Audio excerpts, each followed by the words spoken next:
السلام علیکم، کیسے ہیں آپ سب؟ یہ بک 1 کے نوٹس ہیں جدید ادب کے، اور اس کا کوشچن ہے یاس یا گانا چنگیزی. اور سب سے پہلے اس کی ہیڈنگز دیکھیں گے اور اس کے بعد اس کو ڈیفائن کریں گے. یاس یا گانا، مرزا یاس یا گانا حالات زندگی.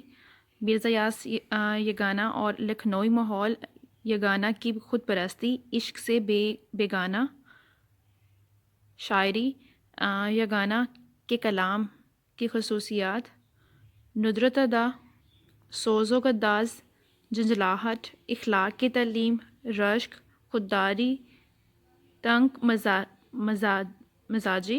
مزاجی، جبر و قدر، فلسفہ حکمت کی آمیزش.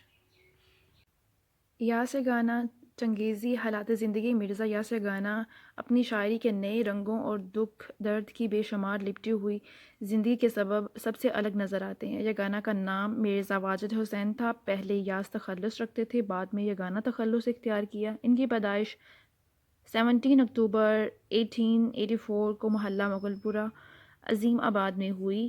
1903 میں کلکتہ یونیورسٹی سے میٹرک کا امتحان پاس کیا. تنگ حالات کے سبب تعلیمی سلسلہ جاری نہیں رکھ سکے.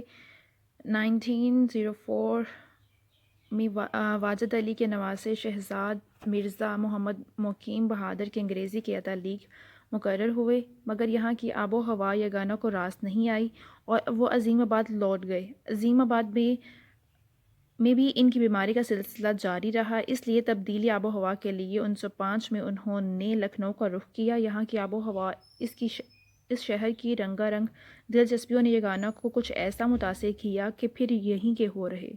یہیں شادی کی، یہیں اپنی آخری سانسیں لیں. تلاش معاش کے لیے لاہور اور حیدرآباد گئے، لیکن لوٹ کر لکھنؤ ہی آئے. 4 فروری 1956 کو وفات پائی. پہلے میں سارا کوشچن ریڈ کرتی ہوتی تھی، لیکن ابھی میں تھکاوٹ کی وجہ سے اور کچھ جو ریکویسٹ آ رہی ہیں کہ ساری جو ہے نوٹس ان کو اپلوڈ کر دیں، تو ابھی مجھے یہ تھا کہ میں اپنا کوشچن ضرور اپلوڈ کر دوں. اور ابھی میں نے ٹرائی کیا ہے کہ اس کو میں PDF میں کر دوں، جو کہ میں نے کر لیا ہے. ہوپ فلی آپ کو سمجھ آ جائے، اور بہت اچھی کوالٹی میں PDF میں ہو گیا. آپ ڈسکرپشن میں اس کا لنک دے دوں گی. اور یہ وہ نوٹس تیار کیے ہوتے ہیں جو انٹرنیٹ سے یا دوسری بکس وغیرہ سے لیے جاتے ہیں، یا نوٹ سے ہی کاپی کیے جاتے ہیں لیکچر وغیرہ سے.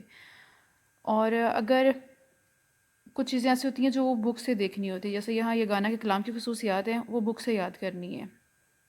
اگر آپ کو لگے کہ مجھے وہ بھی ساتھ میں اپلوڈ کرنی چاہیے یا اس کی مجھے دینے چاہیے، PDF میں کرنا چاہیے، تو وہ آپ مجھے بتا دیں.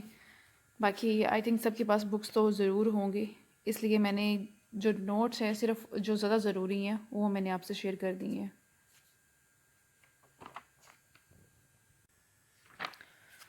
اور آپ مجھے اپنا فیڈ بیک ضرور دیجیے گا کہ آپ کو پی ڈی ایف تو چلو اچھی چیز ہے، لیکن آپ کو میں یہ ضرور کہوں گی کہ اگر آپ لیکچر لے کے سن کے پھر آپ اس کو نوٹ کرتے ہیں نا، تو وہ چاہے آپ دوبارہ پڑھ نہ بھی سکیں، تو آپ کی لکھنے کی پریکٹس اتنی اچھی ہو جاتی ہے کہ آپ کے مارکس اچھے ہو جاتے ہیں. اور اگر آپ یہ کہیں کہ PDF میں ہم نے یہ سیو کر لی ہے، بعد میں کر لیں گے، اور سم ٹائم وہ کر بھی نہیں پاتے ہیں. اور دوسری بات، اگر آپ پڑھ بھی لیتے ہیں، اگر آپ کی لکھنے کی پریکٹس نہیں ہے، تو وہ اینڈ ٹائم پہ آپ ٹائم کو مینیج نہیں کر پائیں گے، اور بہت سی چیزیں آپ کے مائنڈ سے اسکپ ہو جاتی ہیں. تو اس لیے آپ سنا بھی کریں. جو ہمارے مائنڈ کا 80% نالج ہے وہ آپ لسننگ اسکل سے ہی گین کرتے ہیں. تو آپ لکھیں، پریکٹس کریں، باقی کی ساری جو چیزیں ہیں وہ تب کلیئر ہو جائیں گے. اور مجھے فیڈ بیک ضرور دیجیے گا کہ آپ کو میرے کوشچن کا فل ریڈ کرنا اچھا لگتا ہے یا کہ صرف اس کو PDF میں دینا ہی اچھا لگتا ہے. اور ابھی میں اس لیے ریڈ نہیں کر پا رہی ہوں کیونکہ بزی ہونے کی وجہ سے اور تھکاوٹ ہونے کی وجہ سے.